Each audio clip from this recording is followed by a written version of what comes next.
нақты көрген. Мына бетте, мына тарапта Тархан болды, Нұрбол болды, и кәмелет жастағы бала ол жерде тұрған жол автокөлікте отырды.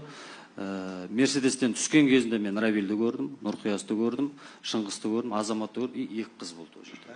Екі қыз мен сол ғой. Ал енді соңғы мәшинеден кім түскенін көңіл бөлдіңіз? Балалардан көре алмай қалдым аға. Жаңа сіз балалардың ішінде Абзалды атамадыңыз, Абзал сонымен келуі мүмкін бе? Енді тергеу келу мүмкін шығар, бірақ тергеу барысында бізге ол шанс автокөлігімен келді деді. Жоқ, оны біреуден білгендеріңіз жеке ойым ба? Иә, жеке өзіңіздің ойыңыз. Мен ол автокөліктен Абзалды көргенім жоқ. Жақсы, рахмет. Енді мен арыз келтіргенмін, толық таныса алмай қалдыңыз материалдарымен, беттерін айта алмаймын, томдарын, бірақ мына экспертизада көрсетілген сіздің дене жарақатыңыз. Сіз айттыңыз, арқамна біреу пышақ ұрды, бірақ кірмеді, енді жерде деді. Содан кейін микрофоныңызды жақынырақ ұстаңызшы. Арқаңызда содан кейін бір қатты заттың тигенінен қан талаған жер. Неден болуы мүмкін? Сонысы пышақтан ба, я болмаса тастан ба, жаңағы өзіңіз айтқан? Пышақтан ол сызат түскен, сызылған. Пышақтан, жауырын аймағында. Кешірім сұрайын, қазірге жауап бермесеңіз болады. Бола ма? Сот медициналық сараптамасын зерттегеннен кейін қоясыздар. Ал енді екінші томның, екінші буманың 49-шы бетінде бір кепка киген бала, қолында пышағы бар ер адам пышағымен маған қарай жүгірді. Шыңғыс дедім ғой мен аға. Жауап бердім ғой. Ал енді жалпы мына балалардың қайсының қандай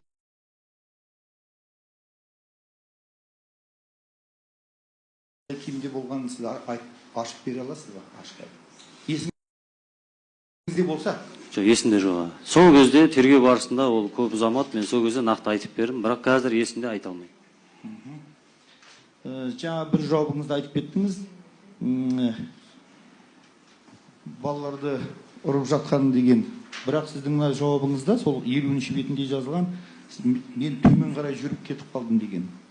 Сонда алыстап кеттіңіз. Жоқ, алыстап кеткен, төмен болғанда біз дұрыс жеткізе алмауымыз тергеушіге. Магазин биікте ғой. Ол жерде баспалдақ бар. Асфальт бұлай төмен қарай бағытталған. Ол жерден айналадан бір 5 метр радиустан ешкім ешқайда кеткен жоқ. Сол айналада бәрі болды. Төгілес. Рахмет жауабыңызға. Адвокат Орынбаева, Шынасыл Абзалдың мүддесінде. Жәбірленуші Нұрымов, айтыңызшы, осы Шынасыл Абзал оқиға болған күні нақты қандай іс-әрекетін жасады? Айтып бере аласыз ба? Сұрақ алынып тасталады. Жауап бердің ол сұраққа. Сұрақ алынып тасталды сотпен. Басқа сұрағыңыз. Адвокат Білімбаев Мәди Кәрімұлы, Қаржыбай Полатұлы, сізге шын жүректен қайғымызға ортақпыз. Алла сабыр берсін. Қараңыз, мен алыстан бастайын. Сіз қазір айтып отырсыз, бұған дейін сотқа дейін тергеу барысында айтпағансыз, Равил, Нұрқияс пен Нұрқан арасында көкпар барысында кикілжің болды дейсіз.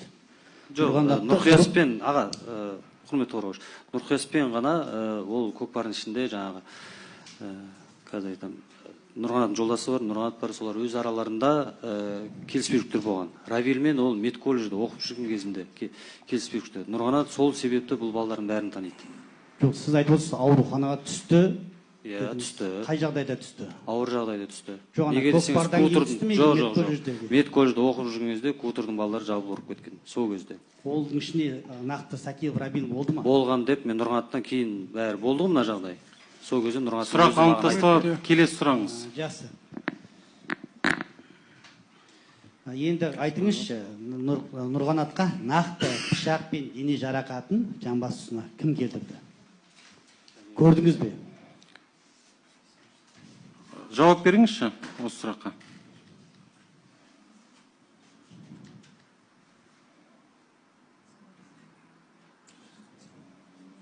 Қай кезде, сол төбелес болған кезде ма? Жоқ, нақты дене жарақатын аяғына кім келтірді? Соны көрдіңіз бе? Соны нақты айтып беріңізші. Или көрмедіңіз бе?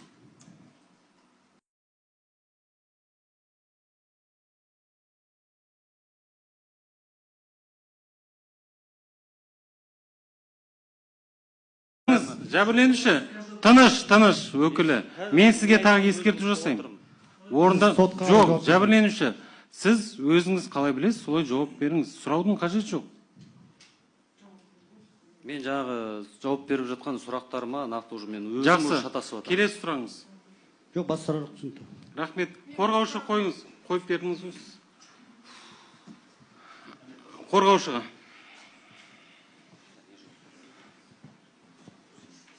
Құрметті Қаржау мырза, сізге енді Алла сабыр берсін деймін. Сізбен бізге шындық пен әділдікке жетуге бізге Алла сол бағытта енді соған Алла сабыр берсін. Сұрағыңызды қоя Иә. беріңізші. Мен сізден сұрайтыным, Осы сіз айтасыз, Алла жолында шындыққа көз жеткіз, әділетке көз жеткізгіміз келеді деп. Енді мен басында да айттым ғой жігіттерге. Әр жігіт өз тірлігін, өз ісін мойындасын и соған лайықты жауап берсін. Мен бастапқы кезде де айттым. И Талғарда да осы үлкен әңгіме болған кезде де айттым. Кім қандай тірлік істеді? Жігітпіз ғой, азаматпыз. Болды. Мен сіздерді де түсінемін. Сіздер де анасыздар, әкесіздер. Мен сіздерге де жаман сөз ешқашан айтқан емеспін. оған толығымен келісемін. Сұрағыңызды қойыңызшы. Менің сұрағым сізге қояйын деп тұрғаным былай. Сіз бағана айттыңыз ғой, мен магазин ішінде болдым дедіңіз, иә? Жаңағы балалар келді. Екі топ болып, біреу мына жақта тұрды дедіңіздер. Сіздің жұбайыңыз айтты, біреу мына жақта тұрды, топтасып деді. Екі жаққа екі топ бөлініп тұрды деді, иә? Магазин былай қойын. Жарайды, сіз магазин ішіне кіріп кеттіңіз уже екінші рет. Жаңа балалар, Нұрболдар балаларды шақырды, иә? Сіз магазин ішінде кассада тұрып, сіз естідім дедіңіз. Жаңағы жас баланы, Махамбетті ма, соны ұрып жіберді, естідім дедіңіз, иә? Жоқ, микрофонды бермеңіз. Сотқа қарап жауап беріңізші. Соны ұрып жібергенін естіді деп айттыңыз, иә? Сол кезде естідім деп тұрсыз да? Ал сол кезде сіз естіп қалдыңыз ба? Және де көрдіңіз ба? Сіздің марқұм Шерзат балаңыз Нұрқиясты ұрып жібергенін? Мен ол сұраққа жауап бердім, сот мырза. Жақсы. Жауап бердім ол сұраққа. Түсінікті болу үшін бір рет Түсінікті болу үшін дүкенде болған кезімде Ахметтің дауысы шыққанын естіп, мен далаға шықтым. Сол кезде үлкен төбелес болып кетті.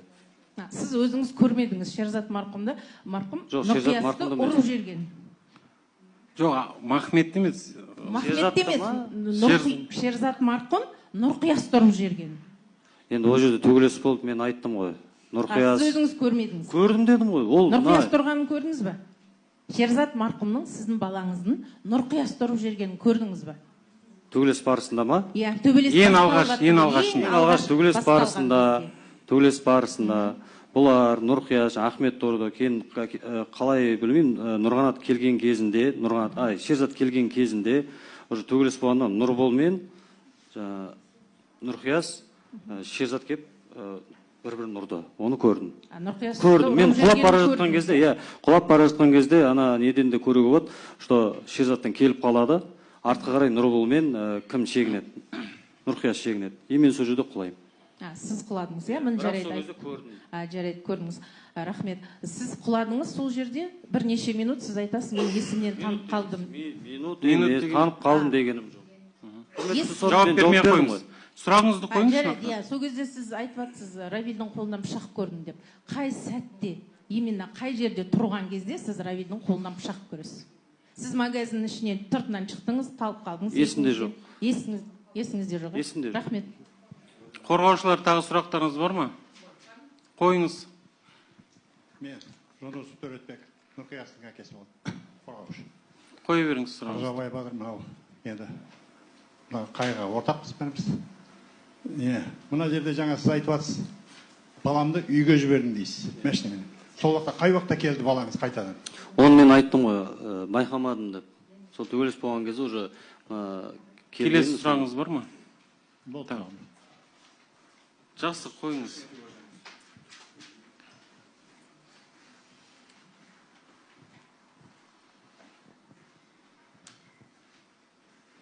Кажабай Полатович, вы не могли бы ответить, вы услышали выстрел до того, как вы упали, или после?